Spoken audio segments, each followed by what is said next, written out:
আমাৰ গাঁৱৰ মাজেৰে বৈ যোৱা জাহাজ যানটোৰ গভীৰতা বৃদ্ধি কৰাৰ বাবে আমি আবেদন জনাইছিলোঁ। নমস্কাৰ, মোৰ নাম শ্ৰী মধুস্মিতা তালুকদাৰ। মই জাহাজ চলাবাৰী মধ্য ইংৰাজী বিদ্যালয়ত নমস্কাৰ, মোৰ নাম শ্ৰী প্ৰিয়া ডেকা।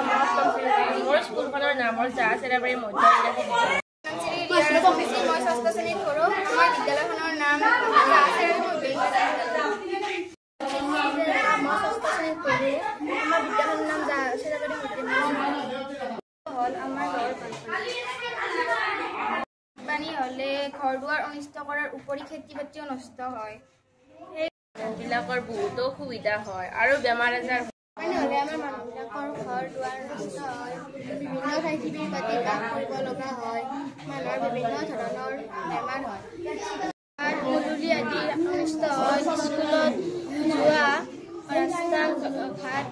বানপানী সমস্যাৰ বিষয়ে আমি গাঁওবুঢ়া আৰু গাঁওবাসীৰ লগত আলোচনা কৰিছিলোঁ।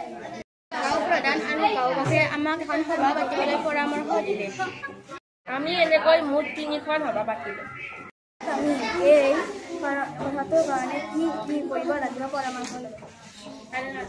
এই সমস্যাটোৰ কাৰণে আমি গাঁৱৰ মানুহৰ লগত পঞ্চায়তলৈ গৈছিলোঁ। আমি আবেদন জনাইছিলোঁ।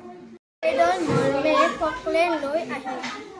10-12 দিনত আমাৰ জাহাজটো ফকলেনে ভাঙিছিল। বাৰিষাত আমাৰ গাঁৱৰ জাহাজটো বানপানী উঠা নাই। প্ৰদান কৰিব পাৰি আমি আনন্দিত হৈছিলোঁ। গাঁৱৰ মানুহবোৰে আমাক এক্সিলেণ্ট বুলি কৈছিল। সকলোৱে পুনৰ এনে কাম কৰাৰ বাবে সংকল্প লৈছিলোঁ।